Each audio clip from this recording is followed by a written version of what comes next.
मैं उर्वशी, विभागाध्यक्ष हिंदी विभाग, रांची विमेंस कॉलेज, रांची। आज हम बात करेंगे कबीरदास के पद संख्या 20 पर, जिसकी पंक्तियाँ कुछ इस तरह हैं। मन तू पार उतर कह जय हो, आगे पंथी पंथ न कोई, कूच मुकाम न पै हो। नहीं तह नीर नाव नहीं खेवट, ना गुण खैचन हारा। धरनी गगन कल्प कुछ नाही, ना कछु वार न पारा। नहीं तन नहीं मन नहीं अपना पौ, सुन्न में सुधि न पै हो। बलिवान होए पैठो घर में, वाही ठौरे जो होई है। बार ही बार विचार देख मन, अंत कहूँ मत जय है। कहे कबीर सब छाड़ी कल्पना, ज्यों के त्यों ठहरे हैं। इस पद में कबीर ने यह कहा है कि हे मन, तुम पार उतरकर कहाँ जाओगे और इस संसार से दूर जाकर कहाँ जाओगे। आगे पंथी पंथ न कोई, वह कहते हैं कि रास्ता दिखाने वाला कोई नहीं है। जो मुकाम हमें चाहिए, जो हमें लेना है, जिसको हमें पाना है, वह भी निश्चित नहीं है। ना कोई नीर है, ना कोई नाव है, ना कोई खेने वाला है और ना ही कोई खींचने वाला है। धरती आकाश कुछ भी हमारी कल्पना ही है और संपूर्ण जगत में सिर्फ और सिर्फ भ्रम ही समाया है। यह तन, यह मन सब कुछ शून्य है और जब तक ईश्वर उस बलवान की हमें राह नहीं मिलती, तब तक हमें ठिकाना नहीं मिल सकता। बार बार इस मन को देखो और पहचानो, तभी यह विचार मन में आता रहता है कि ईश्वर से हमें मिलना है और सारी कल्पनाओं को छोड़कर उस ठहराव तक पहुंचना है। यहाँ जो गुण शब्द आया है उसका अर्थ है नाव खींचने की रस्सी। शून्य में वहाँ अर्थ है शून्य में सुधि या खोज। इस पद का भाव यह है कि जीवात्मा अपने को ब्रह्म मान लेता है तो वह अभेदजन्य भ्रांति का शिकार हो जाता है। अपनी कल्पना से वह अपने को शून्य स्वरूप समझने लगता है और उसमें अपने रूप को ही नहीं खोज पाता। कबीरदास कहते हैं कि सभी कल्पनाओं को छोड़ो, तभी अपने वास्तविक स्वरूप में स्थिर हो सकोगे। कबीरदास की वाणी वह लता है जो योग के क्षेत्र में भक्ति का बीज पड़ने से अंकुरित हुई थी। उन दिनों उत्तर के हठ योगियों और दक्षिण के भक्तों में मौलिक अंतर था। एक टूट जाता था पर झुकता नहीं था, दूसरा झुक जाता था पर टूटता नहीं था। एक के लिए समाज की ऊंच नीच भावना मजाक और आक्रमण का विषय थी, दूसरे के लिए मर्यादा और स्फूर्ति का। फिर भी विरोधाभास यह था कि एक जहाँ सामाजिक विषमताओं को अन्याय समझकर भी व्यक्ति को सबके ऊपर रखता था, वहाँ दूसरा सामाजिक उच्चता का अधिकारी होकर भी अपने को तृण से भी गया गुजरा समझता था। यही विरोधाभास कबीर की वाणी में झलकता है। बार बार अपने विरोधाभासी बयानों से कबीर इसे जाहिर करते हैं। योगी डटकर जाति भेद पर आघात करता था, वाह्याचार और श्रेष्ठता को फटकार बताता था, पर भीतर और बाहर योग मार्ग का प्रत्येक अनुयायी अपने को समाज के अन्य निकृष्ट जीवों से श्रेष्ठ समझता था।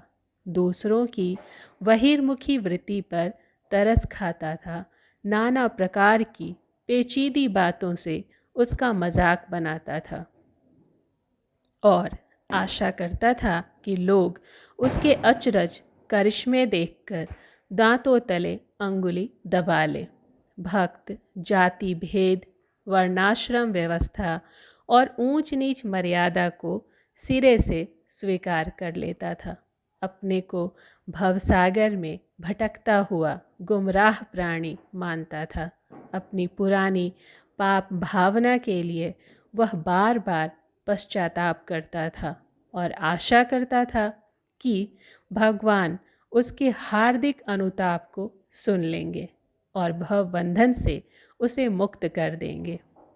एक को अपने ज्ञान का गर्व था, दूसरे को अपने अज्ञान पर भरोसा। एक के लिए पिंड ही ब्रह्मांड था और दूसरे के लिए समस्त ब्रह्मांड भी एक पिंड मात्र। एक का भरोसा अपने पर था, दूसरे का राम पर। एक प्रेम को दुर्बल समझता था, दूसरा ज्ञान को कठोर। एक योगी था, दूसरा भक्त।